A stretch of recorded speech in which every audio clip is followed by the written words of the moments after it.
So Richie, welcome to the club, and Thank you. you've obviously had a lot of time away from England. You have played over in the past at the likes of Macclesfield, Charlie, Droylsden, but what have you been doing since 2018? Yeah, so I remember when I had an injury at Droylsden, I decided to leave England. I went over to Japan, signed for a club called SRC Hiroshima over there. Had a great first season, really enjoyed playing in a different culture.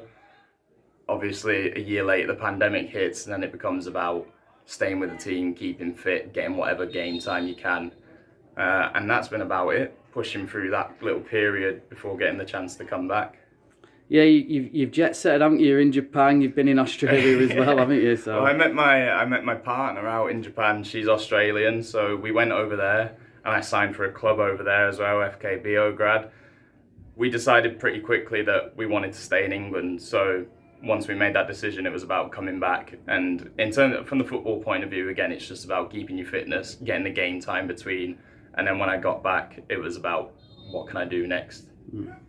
And what made you come down to Hyde in the end after you sort of having the time to think about it? Well, so I spoke to Spoons a week or two ago, and the way that he was speaking about the club, he was talking about the fans and how they're a massive part of the club. So I think that's really important because the fans are everything to football clubs. Secondly, I remember when I was with Salford as a kid, must have been 10 years ago now.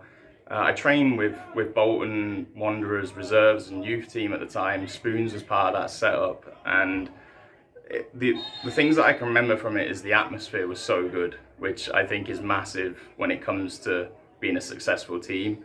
And that atmosphere was created by Spoons and Gavin McCann and all the other coaches, and the players they brought through in that time were fantastic as well. So I was happy to be a part of that, and to have a chance to be a part of that with Hyde, with Spoons again, was really appealing to me.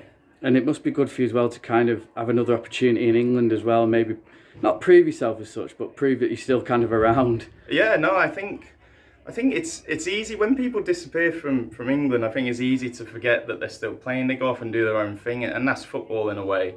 For me, I've actually learned a lot while I've been away, because when I left, I felt like a bit of a young goalkeeper who was out to prove myself maybe more than you'd say work for the team. Since I've been away, I kind of have more of an understanding now of my roles and responsibilities as a goalkeeper.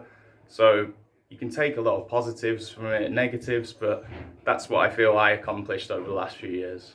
And obviously goalkeeping runs in the family as well. You're a famous dad, Bolton Wanderers legend. Yeah, and he'll be down to the games, I hope. And he's a massive support. My whole family, they've supported me through this, and it's the reason that I could continue through the pandemic playing. So he'll come down to a few of the games, I'm sure. He's friends with Nicky, I think. So yeah, I'm looking forward to that as well.